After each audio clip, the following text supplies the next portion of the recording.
This is Going Through the Fires of Life with Jesus by Pastor Robert McKim. Chapter 11. Moving in with Aunt Thelma. After moving into the house, we had to fix it, clean it up to make it more livable for us and our sons. The porch was falling down, and we got the money, and with some help from my brother-in-law, we fixed the porch, floor, and roof.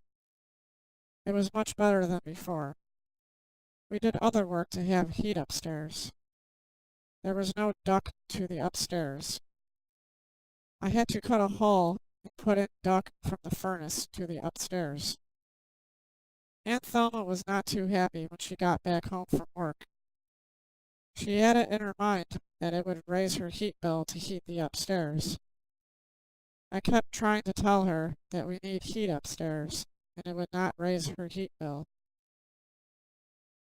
I was going through a cabinet one day in the bathroom and came across some old nudist magazines. I was wondering why they were in there, so I hid them at first so our sons would not find them. Another day I was cleaning off a shelf in the bathroom and found an old envelope with some black and white color Polaroid photos of Uncle Jimmy and Aunt Thelma naked, and there was even some other woman I have never seen before. There was one of some guy having sexual relations with a woman on the couch in the living room that was taken by someone else. If I had to guess, Uncle Jimmy and Aunt Thelma were swingers. I took the photos and magazines, put them in a fire so they would not be found by anyone again. I never asked or talked to Aunt Thelma about them because I didn't want to embarrass her. People at her job called her Grandma, but she never had any children of her own. They also thought that she was this little sweet old lady that just liked to work and play bingo. How wrong they were.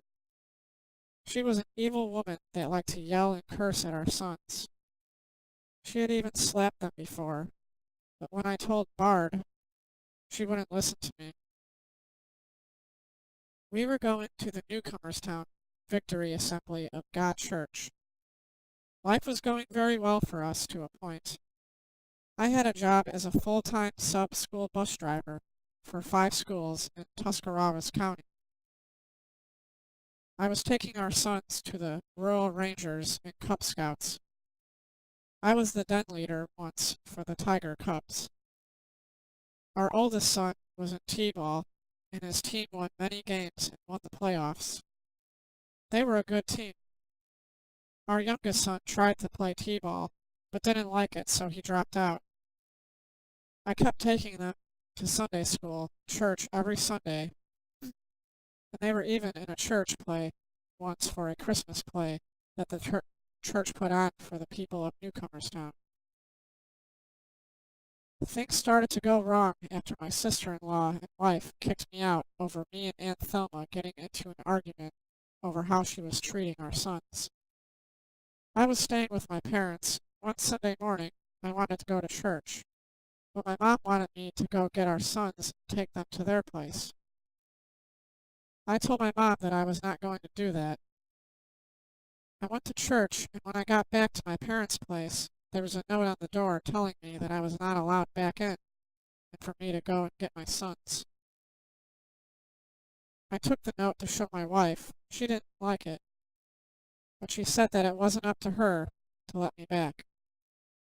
I had to plead with Aunt Thelma to let me back home. She said that I could move back, but I had to promise not to yell at her and to pay rent, many other things that I was doing before she kicked me out.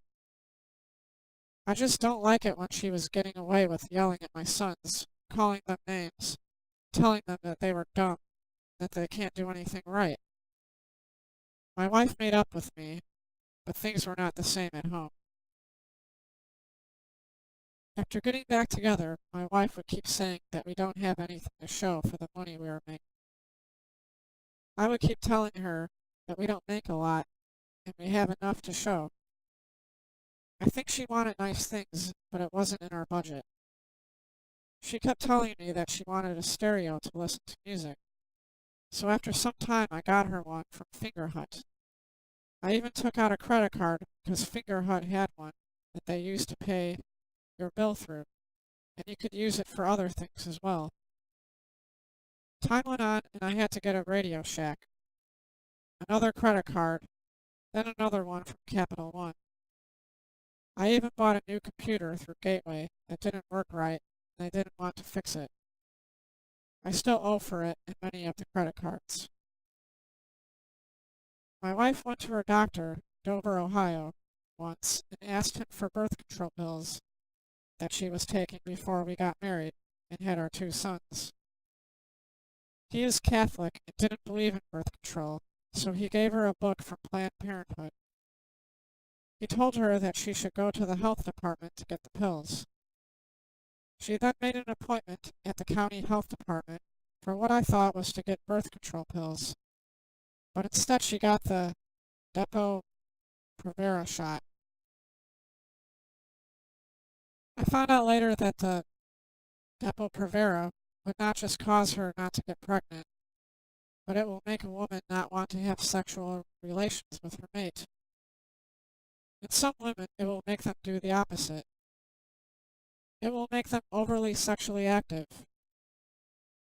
The thing with my wife is that I was lucky to be with her once a month in our marriage bed.